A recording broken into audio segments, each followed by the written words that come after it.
'Odela' movie 'Odela' సీక్వెల్‌తో రాబోతుంది. 'ఓదెల 2' ఈళ్ళైతే తమన్ అయితే ఒక మంత్రశక్తి అయితే రాబోతుంది భయ్యా. తమన్ అయితే ఒక విశ్వరూపం అయితే చూడబోతున్నాం ఈ మూవీలో. ఈ మూవీ ఏంటంటే ఒక హారరు, ఒక క్రైమ్ గురించి అయితే ఈళ్ళైతే ఉండబోతుంది భయ్యా.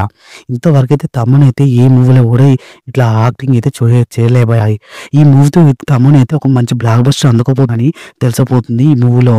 ఎందుకంటే తమన్‌కైతే ఈ మధ్యలో అయితే ఒక హిట్ కూడా లేదు. ఒక పెద్ద భారీ సినిమాలో కూడా నటిస్తలేదు. ఎందుకంటే తమన్నా మాత్రం ఈ మూవీతో అయితే ఒక ఫార్మ్‌లోకి అయితే రాబోతుందని తెలిసిపోతుంది. ఇంక ఈ మంత్రశక్తి అయితే ఈ మూవీలో అయితే ఒక మంచి న్యాయం అయితే చేయబోతుంది. ఈ మూవీలో మాత్రం తమన్నా. ఇంక ఎంతవరకు చూడాలని నేను చూడబోయా. ఈ మూవీ అయితే కన్ఫర్మ్‌గా అయితే చెప్పాలంటే ఈ మూవీ పెద్ద బ్లాక్ బస్టర్ అయితే కాకపోతుంది భయ్యా. ఎందుకంటే ఫస్ట్ 'ఓదెల' మాత్రం మంచి బ్లాక్ బస్టర్ అందుకుంది. ఈ మూవీ మాత్రం 'ఓదెల 2' అయితే పెద్ద బ్లాక్ బస్టర్ అయితే అందుకోబోతుందని అర్థమవుతుంది భయ్యా ఈ మూవీలో. ఈ నెల ఏప్రిల్ 15 అయితే ఈ మూవీ అయితే థియేటర్‌లో అయితే రన్నింగ్ కాబోతుంది భయ్యా.